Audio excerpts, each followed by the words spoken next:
Hello students, previous video में मैंने आपको डिस्कस किया था चैप्टर 3 कंज्यूमर्स इक्विलिब्रियम, जिसमें मैंने आपको यूटिलिटी के बारे में बताया, कंज्यूमर के बारे में बताया। तो हमने डिस्कस किया था टोटल यूटिलिटी और मार्जिनल यूटिलिटी के बारे में।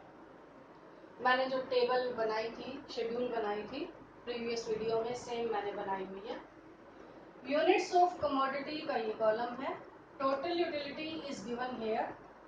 We can measure utility in utils, then marginal utility.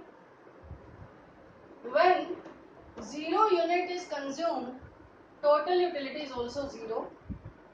When a consumer consumes first unit of that commodity, total utility is 10 utils and marginal is also 10, because 10 minus 0 is 10.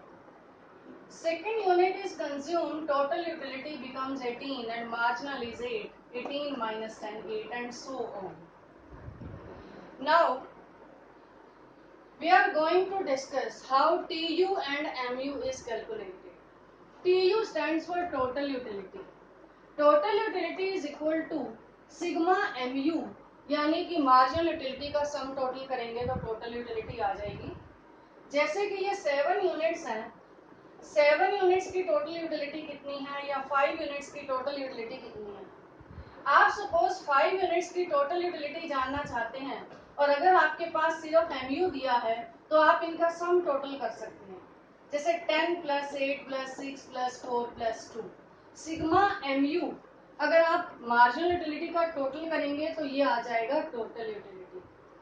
इसके बाद है MU को कैसे count करना है। अगर आपको TU दिया हुआ है, सपोज ये नहीं दिया हुआ, तो एमयू को काउंट करने का फॉर्मूला क्या है।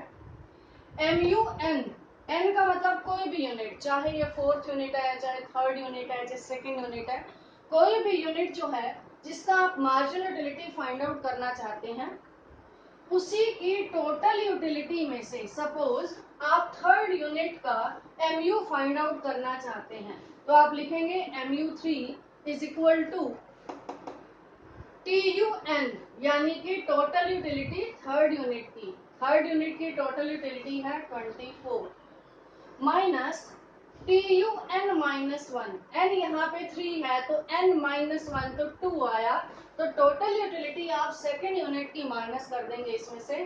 जैसे 24 माइनस 18 ये आएगा आपके पास 6, तो मार्जिनल यूटिलिटी आ जाएगी 6। तो ये दोनों फॉर्मूले आपको अच्छे से लर्न करने हैं, क्योंकि कई बार सिंपल न्यूमेरिकल भी आ जाते हैं कि आपको एमयू गिवन है तो टीयू फाइंड आउट करना है, टीयू गिवन है तो एमयू करना है।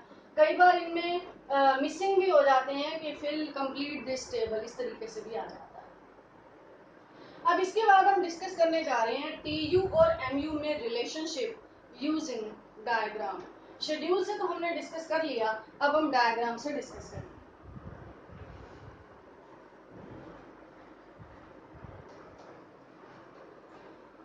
डायग्राम बनाने के लिए इस टेबल के अकॉर्डिंग भी बना सकते हैं, या आपको वैसे भी बिना शेड्यूल के बनाना हो तो भी आप बना सकते हो। हम क्या करेंगे, एक डायग्राम के 2 सेगमेंट बनाएंगे। एक्स एक्सिस पे लिखेंगे हम यूनिट्स ऑफ कमोडिटी और वाई एक्सिस पे हम लिखेंगे टीयू। ऊपर वाले सेगमेंट में हम टीयू लिखेंगे टोटल यूटिलिटी, और नीचे वाले सेगमेंट में हम यहाँ पर लिखेंगे एमयू और इधर लिखेंगे units of commodity. Units of commodity ये दिया है 0, 1, 2, 3, 4, इस तरीके से आप नंबर दे सकते हो। और टोटल यूटिलिटी देखिए, नंबर मैंने मैक्सिमम 30 तक दिया है, तो आप टोटल यूटिलिटी को इस तरीके से ऊपर लिख सकते हो 5, 10, 15, 20, 25, 30 एंड सो ऑन। आपकी मर्जी, आप ये नंबरिंग करना चाहें तो कर सकते हैं, नहीं करना चाहें तो नहीं भी कर सकते, सिंपली डायग्राम भी बना सकते हैं। अब अगर आप इस डाटा को इस डायग्राम में प्लॉट करेंगे तो जो कर्व बनेगा total utility curve, it will be like this. Total utility curve ये आप बना के देखेंगे पॉइंट्स लगाकर, तो टोटल यूटिलिटी कर्व इस तरीके से बनेगा। जैसे 0 पर टोटल यूटिलिटी 0 है, और 1 यूनिट पे टोटल यूटिलिटी सपोज 10 है, और यहाँ पे आप 10 लिख सकते हो, जो भी इसके अकॉर्डिंग आप कर सकते हो, 10 20 का मेजरमेंट बना सकते हो। फिर 18 है, 24 है, इसके बाद 28 है, 30 है। सपोज आपका जो ये 30 है वो यहाँ पर आ रहा है, ये जो मेजरमेंट है। इसके बाद जो है टोटल यूटिलिटी जो है वो गिरने लग गई है, वो 28 हो गई है। यानी कर्व इस तरीके से बनेगा जब आप ये सेम डाटा को आप ग्राफ पे प्लॉट करोगे, यानी सिंपल पेपर पे प्लॉट करोगे। इसके बाद जब आप MU कर्व ड्रॉ करेंगे नीचे वाले सेगमेंट में, MU कर्व बनेगा लाइक दिस।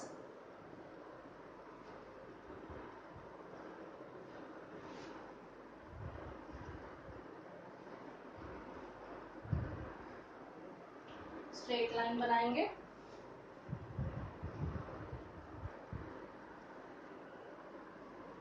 ये MU कर्व आपका बना है, मार्जिनल यूटिलिटी कर्व आपका बना है। अब हम इसमें क्या देखेंगे, रिलेशनशिप देखेंगे। स्टार्ट, बल्कि इसको यहां से कर दीजिए, जैसे ये 1 2 3 4 जो भी है यूनिट, इस तरीके से लिख सकते हैं। अब हम इसमें रिलेशनशिप को स्टडी कर रहे हैं। व्हेन टोटल यूटिलिटी इंक्रीजेस, बढ़ रही है, इस शेड्यूल के अकॉर्डिंग देखिए। When total utility increases eight diminishing rate, कल भी मैंने बताया था कि रेट जो है 8 6 4 2 इस तरीके से है। When total utility increases at diminishing rate, marginal utility decreases। इस पोर्शन में आप देख रहे हो, ये जो A तक है टोटल यूटिलिटी इंक्रीज हो रही है डिमिनिशिंग रेट पे, और यहाँ पर आप देखिए मार्जिनल यूटिलिटी डिक्रीज हो रही है। B पॉइंट आप इसको बना सकते हो, कोई भी दे सकते हो नाम। ये तो था फर्स्ट पॉइंट इन दोनों में रिलेशनशिप का।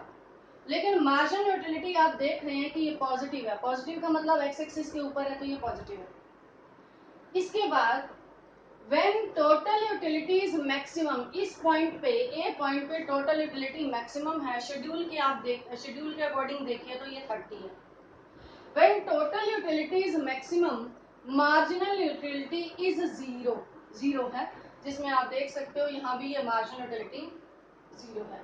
आपको बनाना है डायग्राम इसी हिसाब से है।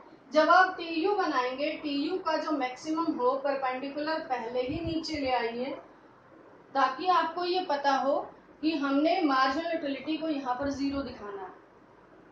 After that point when TU decreases, when TU starts falling या TU tends to fall, MU becomes negative. MU negative हो जाती है मार्जिनल यूटिलिटी। आप देख रहे हो कि 30 के बाद TU 28 हो गया है, तो मार्जिनल यूटिलिटी क्या हो गई है, नेगेटिव हो गई है, -2। तो ये था डायग्रामेटिकली टोटल यूटिलिटी और मार्जिनल यूटिलिटी में रिलेशनशिप। आप देख रहे हो इस B पॉइंट के बाद marginal utility curve x axis से नीचे चला गया है, इसका मतलब MU नेगेटिव। अब हम आगे करने जा रहे हैं law of diminishing marginal utility, जिसके बारे में मैंने आपको कल भी बताया था। Law of diminishing marginal utility क्या चीज है?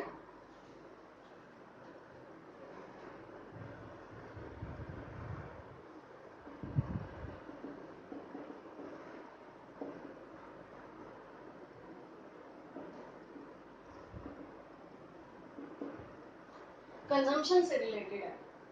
When a consumer consumes more and more standard units of a commodity, marginal utility derived from होता है मिलने वाली, marginal utility derived from each successive unit goes on diminishing, गिरने लग जाती है।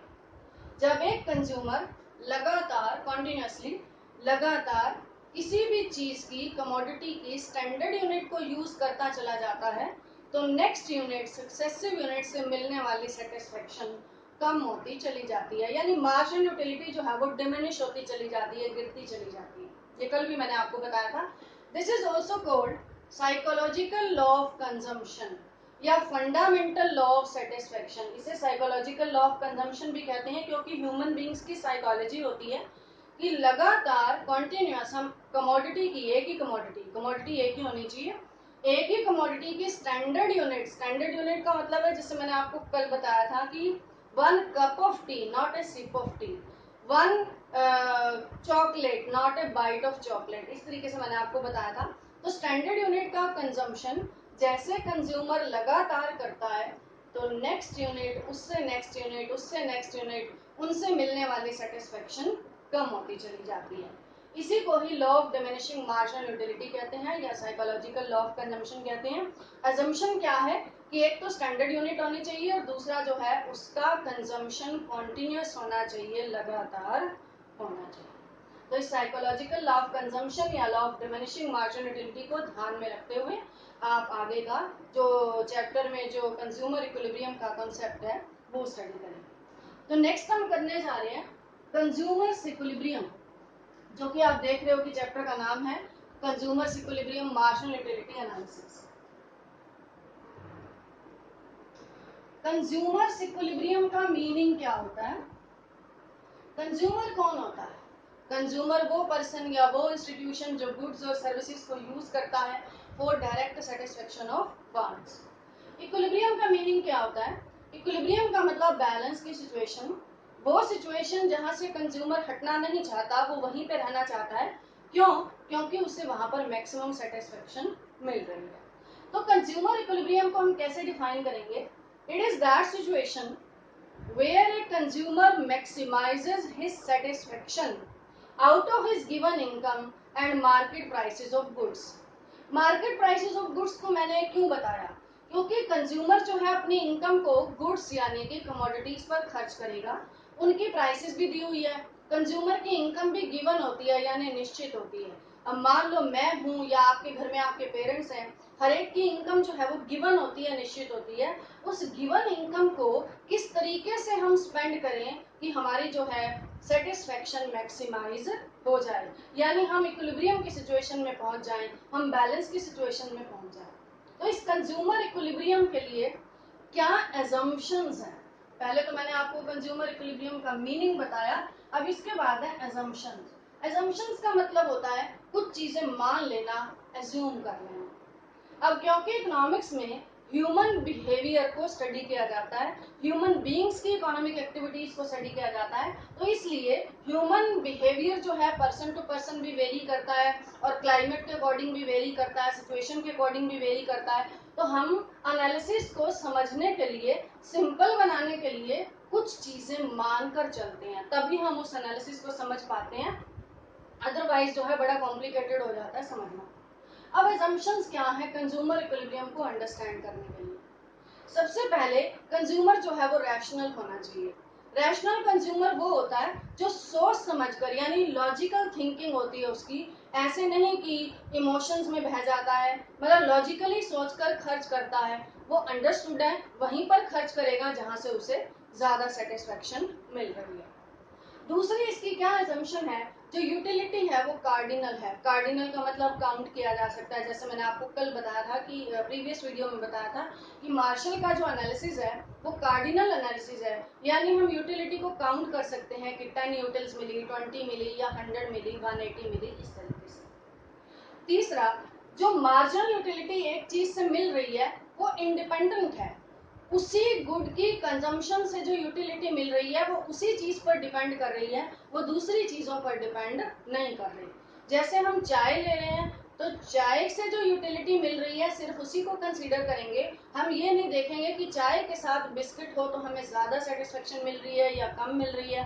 तो मतलब एक चीज जो हम कंसीडर कर रहे हैं, जिसको हम स्टडी कर रहे हैं, उसकी यूटिलिटी जो है वो इंडिपेंडेंट है। उसके बाद जो मार्जिनल यूटिलिटी ऑफ मनी है, मनी क्यों ले रहे हैं? मनी हम गुड्स पर खर्च करेंगे तो कंज्यूमर खर्च करके ही देखता है कि उसे सेटिस्फेक्शन जो है वो कितनी मिल रही है। तो मनी की मार्जिनल यूटिलिटी कांस्टेंट मानी है, सेम मानी है, ये ना तो इंक्रीज होती है और ना ही डिक्रीज होती है। अब इन असम्पशंस को ध्यान में रखते हुए हम आगे स्टडी करेंगे कंज्यूमर इक्विलिब्रियम को। तो कंज्यूमर इक्विलिब्रियम में हम मार्जिनल यूटिलिटी एनालिसिस कर रहे हैं जो मार्शल ने दिया है। This analysis can be studies in 2 cases. पहला है वन कमोडिटी केस, सेकंड है two or more commodities case. One commodity case या two or more commodities case. तो हम दो तरीके से इसको स्टडी करेंगे। पहले one commodity case. One commodity case का क्या मतलब है कि कंज्यूमर अपनी सारी इनकम जो है वो एक ही कमोडिटी पर खर्च करता है। इसको सिंप्लीफाई करने के लिए, अंडरस्टैंड करने के लिए हम ऐसा कर रहे हैं कि पहले वन कमोडिटी केस लेंगे और वन कमोडिटी केस हमें समझ आ जाएगा तब हम to or more commodities case लेंगे।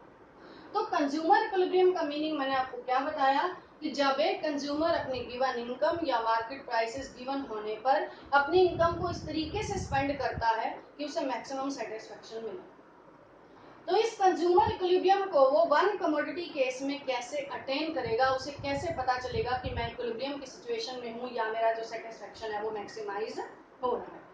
तो वन कमोडिटी केस को अंडरस्टैंड करने के लिए हम क्या करेंगे, तीन चीजों का ध्यान रखेंगे। कौन कौन सी? पहला है प्राइस ऑफ कमोडिटी। हम क्या कर रहे हैं, वन कमोडिटी केस,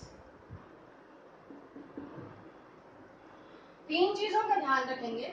पहली है प्राइस ऑफ कमोडिटी, दूसरी है marginal utility of that commodity. That commodity मतलब जिस कमोडिटी पर हम खर्च कर रहे हैं या कंज्यूमर जो है वो खर्च कर रहा है, कोई भी कमोडिटी एक्स वाई कोई भी हो सकती है। Marginal utility of that commodity. Third one is marginal utility of money, जो कि कांस्टेंट रहती है, मैंने आपको बताया। अब प्राइस ऑफ कमोडिटी आपको मालूम है कि जो भी चीज कंज्यूमर खरीद रहा है उसकी प्राइस, चाहे वो 5 रुपीज है, चाहे 1 रुपी है, 10 रुपी है, कुछ भी। Marginal utility of that commodity का मतलब उस कमोडिटी से मिलने वाली मार्जिनल यूटिलिटी। अभी भी मैंने आपको शेड्यूल से भी बताया कि marginal utility tends to diminish as more and more successive units are consumed. तीसरी बात है मार्जिनल यूटिलिटी ऑफ मनी। ये क्या होता है? ये होता है worth of a rupee. Worth of a rupee का मतलब क्या होता है कि एक रुपया उसकी क्या वर्थ है आपके लिए, क्या मायने रखता है, मतलब आप उससे क्या खरीद सकते हो। उस एक रुपए में जो परचेजिंग पावर है वो आपके लिए क्या मायने रखती है, कितनी यूटिलिटी है उस एक रुपए में आपके लिए। ये भी पर्सन टू पर्सन अलग अलग हो सकती है, सिचुएशन टू सिचुएशन अलग अलग हो सकती है। लेकिन मार्शल ने, मार्शल वो इकोनॉमिस्ट जिन्होंने ये एनालिसिस दिया है, ये माना है कि marginal utility of money remains constant. Worth of a rupee, जैसे मैं एग्जांपल दूं कि एक रुपए में जैसे एक पेंसिल आती है तो मेरे लिए उसकी वर्थ है कि एक पेंसिल, या मान लो एक रुपए में एक चॉकलेट आती है तो मुझे मालूम है कि उस एक रुपए की वर्थ या जो वैल्यू है मेरे लिए क्या है, वो मार्जिनल यूटिलिटी ऑफ मनी होगी। जैसे मार्जिनल यूटिलिटी ऑफ कमोडिटी को हम मेजर कर सकते हैं, इसी तरीके से मार्जिनल यूटिलिटी ऑफ मनी को भी कर सकते हैं यूटिल्स में। अब मैं अगर ये कहती हूँ कि एक रुपए की मार्जिनल यूटिलिटी, एक रुपए की मेरे लिए 10 यूटिल्स हैं, आपके लिए 10 भी हो सकती है, 5 भी हो सकती है, 8 भी हो सकती है, कुछ भी हो सकती है, वो आपने देखना है क्योंकि हर कंज्यूमर की इनकम अलग अलग होती है, उसका एक्सपेंडिचर अलग अलग होता है और मनी की मार्जिनल यूटिलिटी भी उसके लिए अलग अलग होती है। तो वो डिसाइड करता है कि उसको कितना कंजम्पशन करना है और कितना नहीं करना है। तो ये तीन चीजें ध्यान में रखते हुए हम इसी एनालिसिस को आगे बढ़ाते हैं, यूजिंग शेड्यूल और यूजिंग डायग्राम देखते हैं।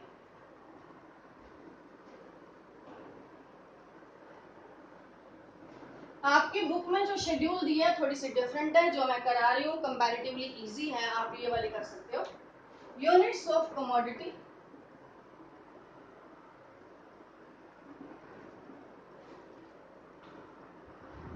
marginal utility of X and marginal utility of M, money. Units of commodity 1 2 3 4 5 6 आप लिख सकते हो इस तरीके से। MUX यूटिल्स लिख लीजिए, यहाँ पर, यहाँ भी यूटिल्स लिख लीजिए। सपोज ये शेड्यूल बनाने से पहले मैं कुछ चीजें अज्यूम कर लेती हूँ कि मान लो एक कंज्यूमर के पास 5 रुपीज है, एक कंज्यूमर हैज 5 रुपीज, आप 50 मानिए, कुछ भी मानिए। A consumer has 5 rupees and price of commodity X price of commodity x is 1 rupee. Simple से सिंपल एग्जांपल ले रहे हैं कि जो एक्स कमोडिटी पर जो मनी खर्च कर रहा है इसकी प्राइस है 1 रुपी और एक कंज्यूमर के पास है 5 रुपीज एंड MUM ऑफ 1 रुपी, जो 1 रुपए की मार्जिनल यूटिलिटी है, मार्जिनल यूटिलिटी ऑफ मनी है, वो उस कंज्यूमर के लिए है 10 यूटिल्स।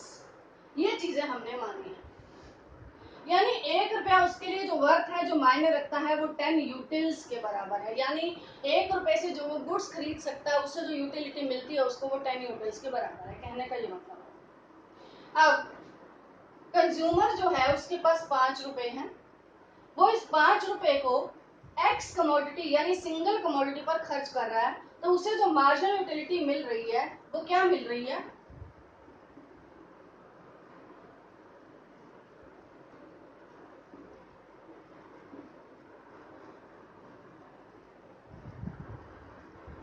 ये मिल रही है। यानी वो पहला रुपया खर्च करता है तो उसे 18 यूटिल्स मिलती है। अब मनी की जो मार्जिनल यूटिलिटी है वो 10 है और ये कांस्टेंट रहती है। मैंने आपको पहले ही बता दिया, हम एज्यूम कर रहे हैं कि मनी की marginal utility it will remains constant at all levels of consumption. तो 10 हमने कांस्टेंट लिख दिया है। यहाँ पर हमने लिखा कि 1 यूनिट कंज्यूम हो रही है तो 18 यूटिल्स मिल रही है। अब एक कंज्यूमर उस कमोडिटी से कितने ले रहा है? 18 यूटिल्स, यानी जो सेटिस्फेक्शन मिल रही है वो 18 यूटिल्स मिल रही है। अब इस कमोडिटी पर जो खर्च कर रहा है, खर्च क्या कर रहा है? 1 रुपी खर्च कर रहा है और 1 रुपी की मार्जिनल यूटिलिटी ऑफ मनी क्या है? 10 यूटिल्स। यानी जो वो सेक्रीफाइस कर रहा है 10 यूटिल्स और वो जो गेन कर रहा है दैट इज 8 यूनिट्स, तो उसका सरप्लस कितना बनता है? 8 यूनिट्स का उसका सरप्लस बनता है, यानी वो फायदे में रहता है। 18 माइनस 10 8।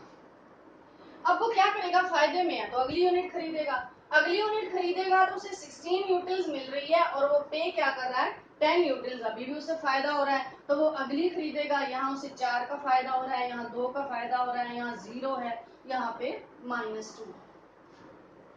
अब कंज्यूमर इक्विलिब्रियम की सिचुएशन क्या होगी? कंज्यूमर इक्विलिब्रियम की सिचुएशन होगी 5th यूनिट पर, जहां पर एक कंज्यूमर जिस भी कमोडिटी की जो यूनिट खरीद रहा है उससे मिलने वाली सेटिस्फेक्शन और जो उस पर खर्च कर रहा है मनी, यानी उसके बदले में जो वो सेक्रीफाइस कर रहा है, ये दोनों जब बराबर हो जाते हैं तो कंज्यूमर इक्विलिब्रियम में होता है। यानी कंज्यूमर 5 यूनिट्स परचेज करेगा उस कमोडिटी की, तब वो इक्विलिब्रियम में होगा, बैलेंस में होगा। वो ना तो इससे कम परचेज करेगा, ना ही वो इससे ज्यादा परचेज करेगा। इसी चीज को हम अब डायग्राम से देखते हैं कि एक कंज्यूमर जो है वो इक्विलिब्रियम को कैसे अटेन करेगा।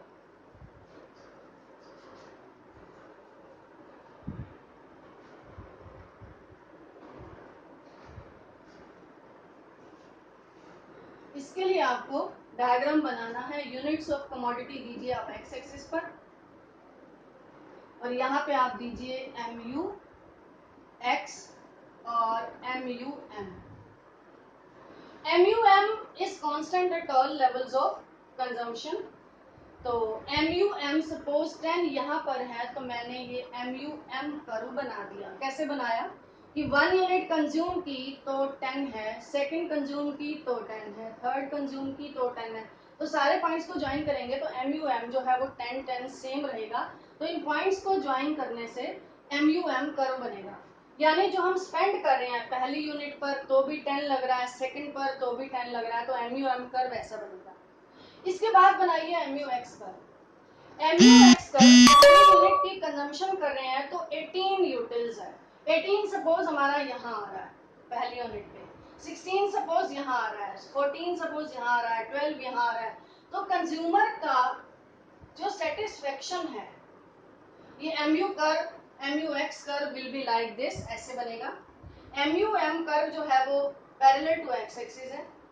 MUX और MUM कहाँ पर बराबर हो रहे हैं? बराबर हो रहे हैं। ये पॉइंट है इक्विलिब्रियम का। इसका मतलब कंज्यूमर जो है 5 यूनिट्स यूज करेगा तब वो इक्विलिब्रियम में होगा। और इसके लिए जो इक्वेशन हम लिखते हैं, इक्वेशन होगी कंज्यूमर इक्विलिब्रियम के लिए MUX upon PX is equal to MUM। ये इक्वेशन है ये इक्वेशन लिखनी भी जरूरी है। अब MUX जो 5th यूनिट कंज्यूम करी उसकी मार्जिनल यूटिलिटी क्या है 10, प्राइस उस कमोडिटी की क्या थी 1, और इस कमोडिटी पर जो खर्च होने वाला मनी है MUM वो कितना है 10। अब देखते हैं ये इक्वेशन के अकॉर्डिंग जो है वो बिल्कुल ठीक है। MUX upon PX is equal to MUN 10 is equal to 10। तो यहाँ पर E पॉइंट पर कंज्यूमर इक्विलिब्रियम में होगा, यानी कंज्यूमर इक्विलिब्रियम में कहाँ होता है जब वो मनी को इस तरीके से स्पेंड करता है कि किसी भी कमोडिटी जिस पर वो खर्च कर रहा है उसकी लास्ट यूनिट का मतलब होता है जहां उसने खरीदना बंद कर दिया, लास्ट यूनिट से मिलने वाली सेटिस्फेक्शन और उस पर खर्च होने वाले मनी की मार्जिनल यूटिलिटी, लास्ट यूनिट से मिलने वाली मार्जिनल यूटिलिटी और उस पर खर्च होने वाले मनी की मार्जिनल यूटिलिटी जहां पर बराबर हो जाती हैं तो कंज्यूमर वहां पर इक्विलिब्रियम में होता है। हमारे एग्जाम्पल के अकॉर्डिंग वो 5 यूनिट्स खरीदेगा तो वो इक्विलिब्रियम में होगा जहां पर MUM और MUX कर्व बराबर हो रहे हैं, एक दूसरे को काट रहे हैं। आज हम इतना ही करेंगे, नेक्स्ट वीडियो में करेंगे 2 कमोडिटीज